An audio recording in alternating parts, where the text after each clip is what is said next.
ऐसे 5 अहम warning science जिन्हें आपको कभी भी इग्नोर नहीं करना चाहिए। इन 5 इब्तदाई अलामात में से एक ऐसी जरूर होती है जिसे लोग नॉर्मल समझ रहे होते हैं। तो आज मैं ये वीडियो सिर्फ आपको बताने के लिए बना रहा हूं कि आपने इन 5 अलामात को नजरअंदाज नहीं करना है, क्योंकि अगर आप वक्त पे इनका पता लगा लें तो कुछ किया जा सकता है। बाज़ औक़ात जब आप किसी बीमारी की वजह से अपने प्राइमरी डॉक्टर के पास जाते हैं तो उस वक्त सिर्फ इन अलामात को मैनेज किया जा सकता है। आपको बताया जाता है कि आपको हाई ब्लड प्रेशर है और इसकी वजह ये हो सकती है या वो हो सकती है, आप ये दवाई खा लें। हाई कोलेस्ट्रोल है तो आपने ये दवाई खानी है। आर्थराइटिस है तो इसके लिए ये दवाई है। लेकिन मेरा हमेशा से इंटरेस्ट अंडरलाइंग रूट कॉज में रहा है कि इस बीमारी की जड़ क्या है। ये 5 पॉइंट्स मैंने आपके लिए बनाए। नंबर 1 से शुरू करते हैं हम। Chronic fatigue. आप हमेशा खुद को थका हुआ महसूस करते हैं, हर वक्त थकावट रहती है और ये थकावट कई चीजों की वजह से हो सकती है। अगर ये अनीमिया है तो ये लो B12 या लो आयरन की वजह से हो सकता है। अक्सर लोग ये सवाल करते हैं कि डॉक्टर साहब हमें किसी विटामिन की कमी तो नहीं है, या कोई विटामिन बता दें जिससे ये थकावट खत्म हो जाए। तो इस वीडियो के जरिए मैं आपको ये बताना चाहता हूं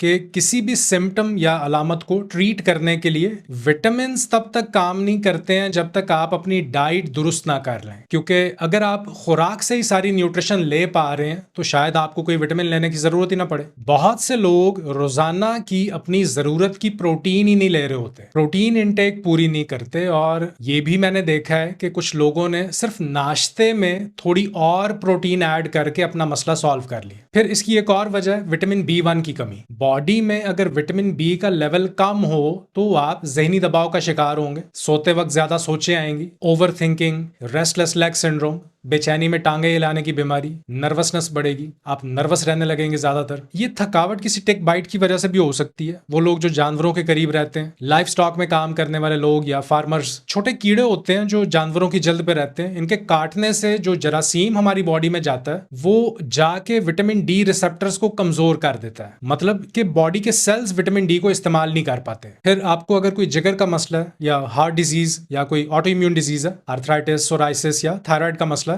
तो इसमें जिस्म में बहुत ज्यादा सोजिश पैदा हो रही होती है जो थकावट की वजह बनती है। दूसरे नंबर पे अचानक वजन कम होना शुरू हो जाता है। इसकी भी मुख्तलिफ वजूहात हो सकती हैं। ये हाइपरथायरॉयडिज्म हो सकता है, थायराइड ग्लैंड का फंक्शन तेज हो जाता है और ये वजन में कमी की वजह बनता है। इसी तरह टाइप 1 डायबिटीज वजन में कमी की वजह बन सकती है। एड्रिनल ग्लैंड्स की एक बीमारी है जिसे एडिसन्स डिजीज कहते हैं। एड्रिनल ग्लैंड्स का फंक्शन कम हो जाता है या रुक जाता है, या पेट के कीड़े, पैरासिटिक इन्फेक्शन भी वजन कम होने की वजह बन सकती है। नंबर 3 पर है परसिस्टेंट वीकनेस, जिस्मानी कमजोरी जो ठीक नहीं हो रही काफी अरसे से। ये आयरन की कमी हो सकती है, आप अनीमिक हो सकते हैं, या जिस्म में सोडियम की कमी भी एक वजह हो सकती है। कम सोडियम लेवल कमजोरी की वजह बनता है। इसी तरह अगर जिस्म में मैग्नीशियम, विटामिन E या पोटासियम की कमी हो तब भी जिस्मानी कमजोरी हो सकती है। Number 4 chronic diarrhoea. बहुत वक्त से अगर दस्त लगे हुए हैं, पेट खराब है, दस्त रुक नहीं रहे, तो ये फूड पॉइजनिंग का इशारा है। यानी आप कुछ ऐसा खा रहे हैं जिसे बॉडी एक्सेप्ट नहीं कर रही। या कम जिंक लेवल की वजह से भी हो सकता है, जिसमें जिंक की कमी की एक अलामत डायरिया भी है। वैसे क्रॉनिक डायरिया की एक अहम और आम वजह दवाइयों के साइड इफेक्ट्स भी होते हैं, तो आपको इस पे भी गौर करना चाहिए। या बहुत से लोगों में इरिटेबल बाउल सिंड्रोम होता है और ये मजीद खराब होता जाता है अगर आप रोजाना ग्रेन्स खा रहे हैं, गंदम, वीट, क्योंकि इनमें ग्लूटेन होती है। मैदा और मैदे से बनी हुई चीजें, दलिया, सूजी वगैरह, इनमें चूंकि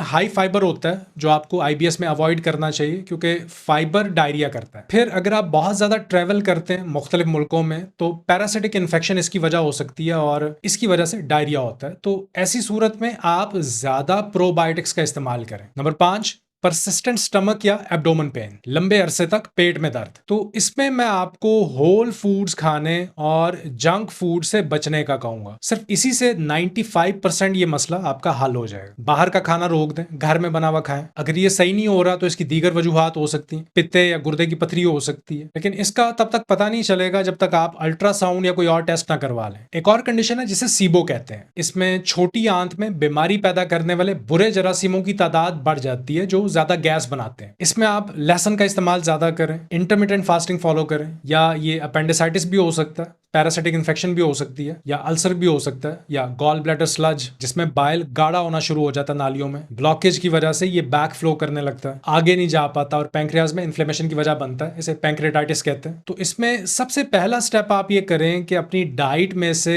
उन चीजों को हटा दें जो बाइल को और ज्यादा गाढ़ा बनाती हैं, जैसे refined cooking oils, deep fried चीजें और डेयरी प्रोडक्ट्स। दूसरा, आपने कुछ न्यूट्रिएंट्स को अपनी डाइट में शामिल करना है जो लिवर को सपोर्ट करें, जैसे कि कोलिन, ओमेगा 3 फिश ऑयल और लेमन वाटर, ये चीजें बाइल को पतला करेंगी और ये मसला हल हो जाएगा। या बहुत रेयर चांस है कि ये कैंसर हो सकता है। तो इन अलामात को आप कभी भी नजरअंदाज ना करें। मुझे भी पहले न्यूट्रिशन और फूड के बारे में बहुत कम इल्म था, अब मैं अपना ज्यादातर वक्त इसे पढ़ने में लगाता हूँ। और ये भी हो सकता है कि जब आप अपने डॉक्टर को ये अलामात बताएं तो वो कहें कि ये सिर्फ आपके दिमाग में, नजरअंदाज कर दें, तो आप दूसरे डॉक्टर के पास जाके डबल चेक कर सकते हैं। इसी तरह जब आपको कोई प्रिस्क्रिप्शन दी जाती है या इलाज शुरू किया जाता है तो ये सवाल आप कर सकते हैं कि क्या ये इलाज वाकई बीमारी की अंडरलाइंग रूट कॉज को सही करेगा या सिर्फ इस बीमारी की सिम्टम्स को दबाएगा। क्योंकि अगर ऐसा है तो फिर ये बीमारी एक लंबे अरसे तक चलने वाली है और इसके लिए आपको मेंटली तैयार रहना चाहिए। आई होप मैं आपके कुछ सवालों का जवाब दे पाया हूँ इस वीडियो में। अपना ख्याल रखिए। अल्लाह हाफिज।